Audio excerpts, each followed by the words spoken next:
Bismillahirrahmanirrahim. Assalamualaikum warahmatullahi wabarakatuh.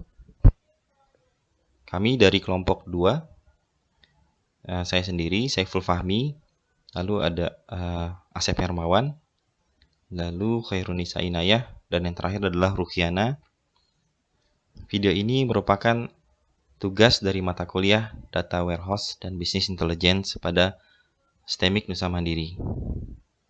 Kami akan membawakan tahapan bagaimana metode data mining pada kasus English Premier League ya, statistik dengan menggunakan aplikasi RapidMiner dan metode K-means clustering. K-means clustering ini merupakan salah satu metode cluster analis non-hierarki yang berusaha untuk mempartisi objek yang ada ke dalam satu atau lebih cluster. Jadi kelompok objek ini berdasarkan karakteristiknya, sehingga objek yang memiliki karakteristik yang sama dikelompokkan ke dalam satu cluster, dan yang mempunyai karakteristik yang berbeda dikelompokkan ke dalam cluster yang lain. Untuk data set ini kita ambil dari kaggle.com ya. Nah, ini ada data English Premier League. Ini kita download saja. Dan kita sudah ambil datanya, sudah disimpan ke dalam folder di komputer ya.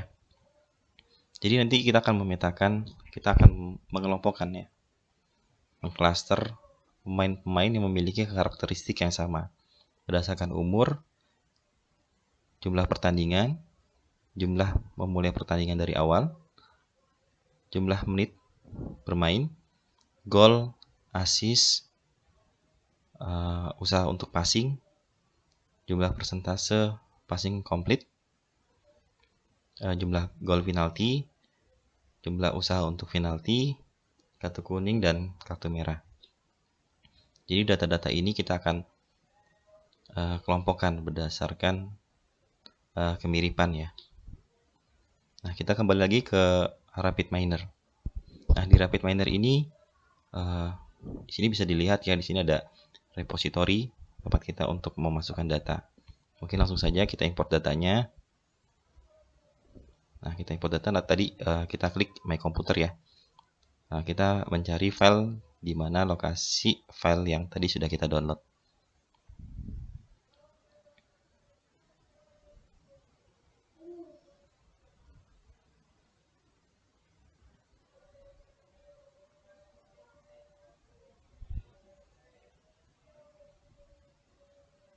Ya, filenya sudah ada di sini. Kita next. Oke, ini kita periksa dulu ya. Ini sepertinya sudah semua. Kalau sudah, kita next. Oke, untuk name ini kita rubah role-nya menjadi label karena kita akan memetakan nama pemain ya. Sedangkan yang lain ini bisa kita setting sebagai integer. Ini sudah sesuai integer. Sedangkan untuk yang angka memiliki koma ini kita buat tipenya menjadi real. Oke, kalau sudah oke, kita next. Nah, kita lokasikan di mana folder repository untuk penyimpanan data yang akan kita masukkan. Di sini kita bisa tambahkan folder baru ya. Create subfolder, misalkan pilih tugas data warehouse dan business intelligence. Nah, kita masukkan di sini. Namanya tidak perlu diganti ya, ini aja. Klik finish. Oke, ini datanya sudah masuk.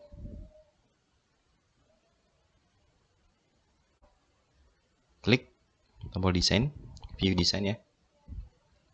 Ya, view design ini kita tarik data yang akan kita olah ke dalam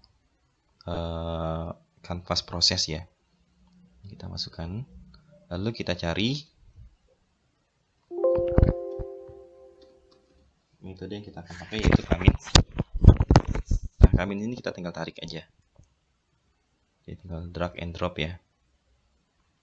Nah, kita tarik, kita hubungkan datanya ke metodenya, lalu kita lihat hasilnya. Ya, untuk cluster ini kita setting terlebih dahulu di 3 ya. Karena ini adalah jumlah cluster yang ingin kita bagi. Nah, kita lihat hasilnya.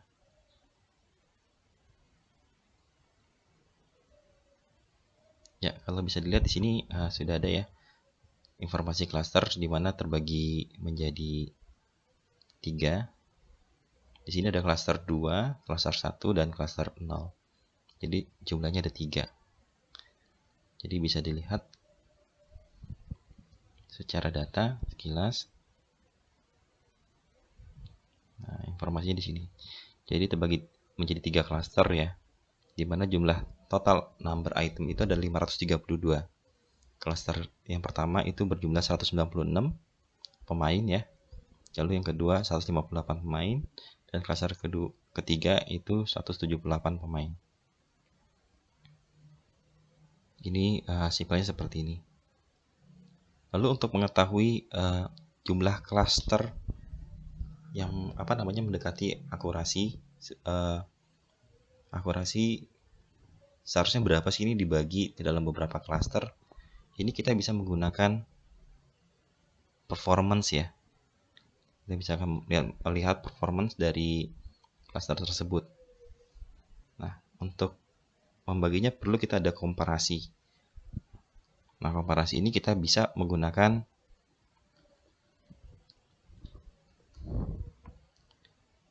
utility multiply ya, di mana satu data ini kita ingin melihat berapa cluster yang mendekati akurasi yang terbaik lah. Nah, sini kita pasang multiply, ini kita hapus dulu. Nah, untuk clusteringnya ini bisa ditarik lagi ya, atau bisa di Ctrl C atau Ctrl V. Jadi kita gandakan. Jadi fungsi dari tools multiply ini kita bisa menghubungkan ke beberapa metode ya. Jadi anggap aja ini sebagai sebuah terminal gitu.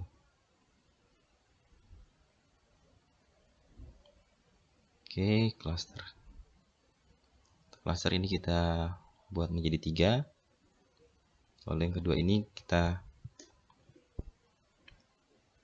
setting menjadi 4. Lalu yang ketiga kita setting menjadi 5. Kita ingin lihat berapa jumlah cluster yang lebih mendekati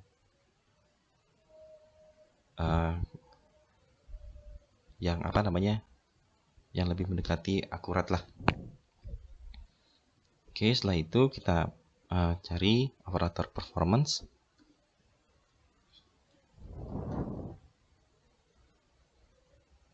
Nah, kita menggunakan ya, cluster distance performance. Nah, tinggal kita tarik aja. Ya, sudah. Nah, ini kita hubungkan secara silang ya.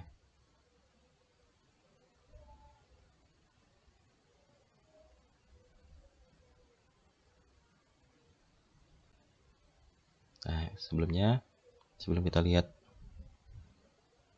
contoh, kita masukin dulu performance-nya. Kita lihat hasilnya.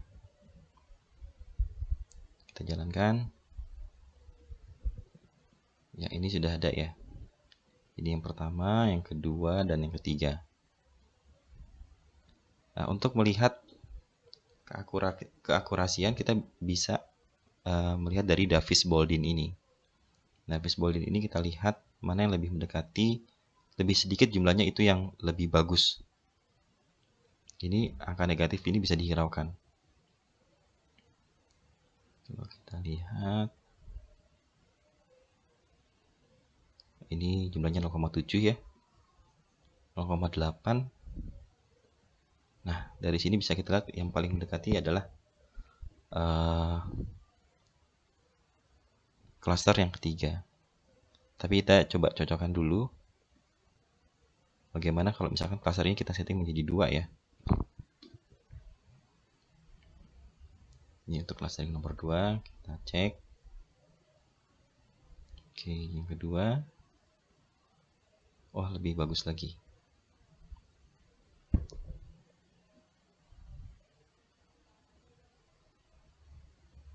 Ya.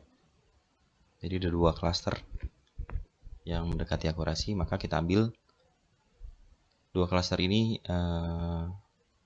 untuk melihat sampel setnya ya. Kita berklik ke desain. Nomor 2 ini maka kita ambil untuk sampelnya dan klasternya. Lalu kita run lagi. Nah, ini klaster modelnya ya. Jadi ini terbagi menjadi 2, di mana 532 pemain ini dibagi 2. 301 pemain memiliki karakteristik yang sama, dan selebihnya 231 pemain lain ini memiliki karakteristik yang berbeda ya.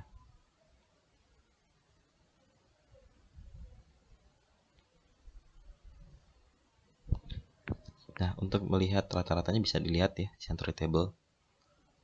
Ini klaster 0, klaster 1 ini bisa dilihat datanya berdasarkan umur, berdasarkan jumlah pertandingan, dan sebagainya. Nah, kalau dilihat di plot di sini bisa kelihatan nih. Jadi untuk anggap saja ini adalah klaster pertama, dia memiliki jumlah bermain yang cukup tinggi, sedangkan sisanya memiliki jumlah bermain yang jauh sekali ya jumlah menitnya ya. Jadi secara grafik ini bisa dilihat.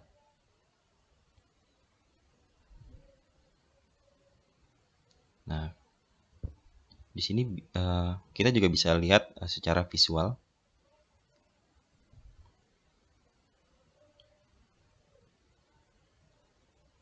Di mana ini nilai yang ingin kita lihat di sini jumlah pertandingan ya.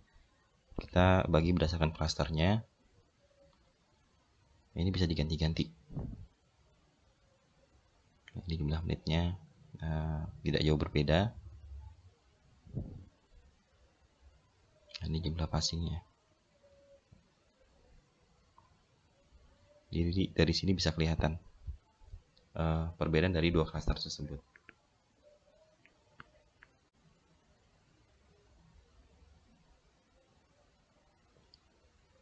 Ya, ini bisa kita print ya, bisa kita cetak gambar secara keseluruhan dalam bentuk grafik, dalam bentuk graph, dalam bentuk simple charts, atau informasi dari klaster modelnya. Kita ekspor saja dalam bentuk PNG. Ini kita masukkan ke dalam file kita.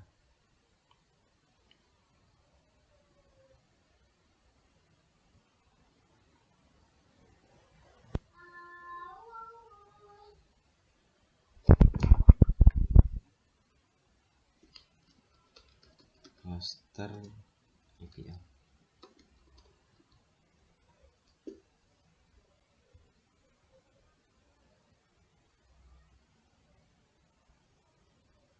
Ini kita lihat ya.